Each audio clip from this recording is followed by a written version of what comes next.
So here I am sitting in the Virgin Islands, watching the water, listening to the waves, and I overheard someone say something that just stopped me in my tracks. She said, tomorrow it's back to the grind. And I thought, man, wait a minute. You're still on vacation, but mentally you've already left. And so that got me to thinking about a much bigger psychological question. Why do we believe peace only exists at certain places like this? More importantly, can we take the mindset of vacation back home with us? Because if the answer is yes, man, that changes everything. So today, let's take a look at that. The beach, actually, it's not magic.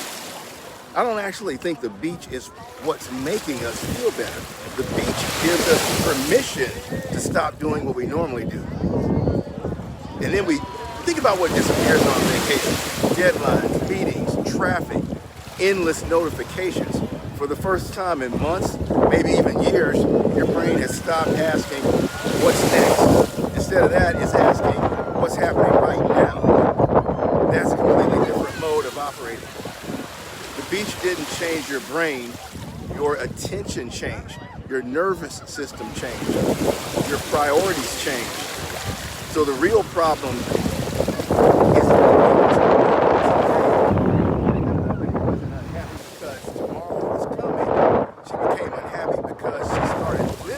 tomorrow, today. Sometimes we refer to this as anticipatory stress, and it's real. The brain is incredibly good at projecting itself into the future. So, that's useful when you're planning or protecting yourself, but it's not so useful when you're emotionally experiencing tomorrow as a problem while you're sitting here today.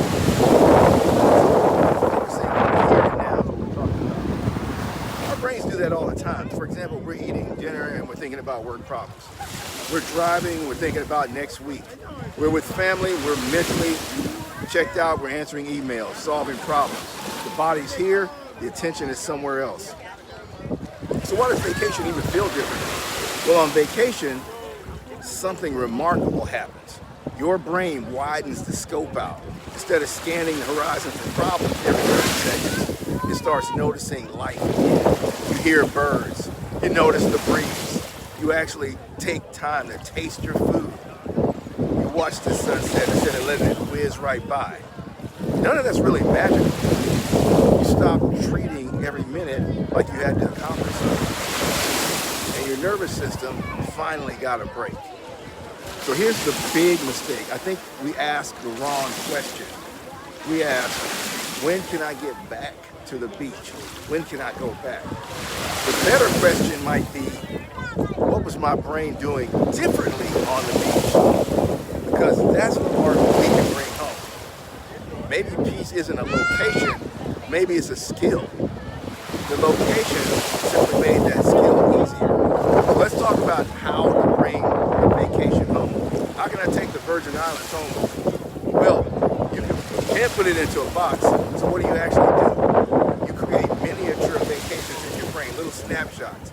Not a week, not even a day, sometimes just 5 minutes or even a few moments. Do little things, experiment, like drinking your coffee without having your phone. Sit outside and do nothing. Something like taking a walk without listening to